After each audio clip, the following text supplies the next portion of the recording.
তোমরা যদি কেউ ঘরোয়া পদ্ধতিতে পুঁই শাকটা রান্না করতে চাও সেটা আমি রান্না করে তোমাদের দেখাতে পারি। এটা দেখো, আমি পুঁই শাক নিয়ে নিয়েছি আর অল্প একটু জল দেব, ব্যাস এইটুকুনেতে হয়ে যাবে। এটা আমি সিদ্ধ করতে দিলাম। পুঁই শাকটা সিদ্ধ হয়ে গেছে কিনা একটু দেখে নিই।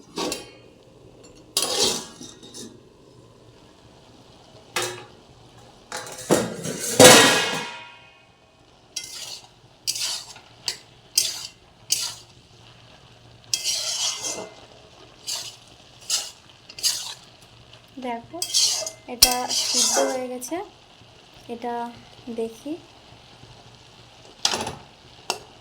অল্প একটুখান হবে আর তো হয়ে গেলে আমি তোমাদের দেখিয়ে দেব। পুঁই শাকটা আমি নামিয়ে নিয়েছি, ওভেনের উপরে কড়াটাও বসিয়ে দিয়েছি। এবার তেল দিয়ে দেব, ব্যাস এইটুকুনিতে হয়ে যাবে। তেলটা গরম হওয়া অবধি অপেক্ষা করব। তেলটা গরম হয়ে গেছে, এবার আমি কিছুটা পেঁয়াজ দিয়ে দেব।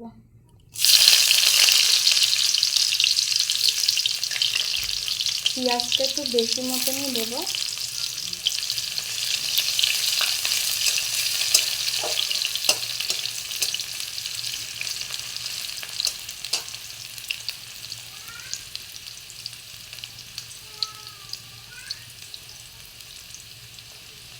কিছুটা রসুনও দিয়ে দেব।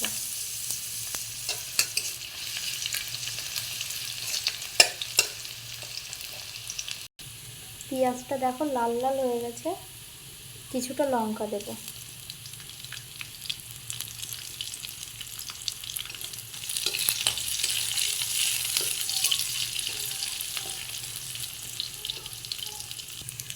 দেখো পেঁয়াজ লঙ্কাটা ভাজা হয়ে গেছে, পরিমাণ মতো লবণ দিয়ে দেবো।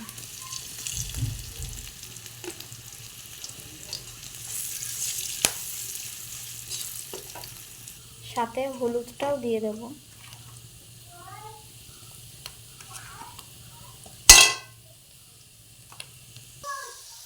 এবার শাকটা ঢেলে দেব।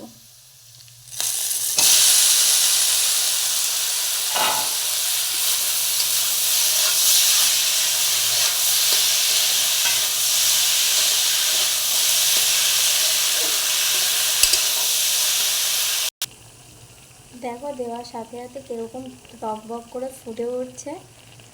ভালোভাবে আর একটু সিদ্ধ করার জন্য আমি ঢাকা দিয়ে দেব। দেখো ঢাকনাটা এবার তুলে দেখে নেব কেমন হয়েছে।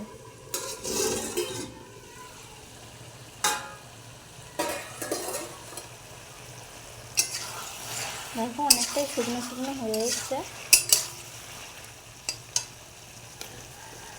একটু স্বাদের জন্য অল্প করে চিনি দিয়ে দেবো।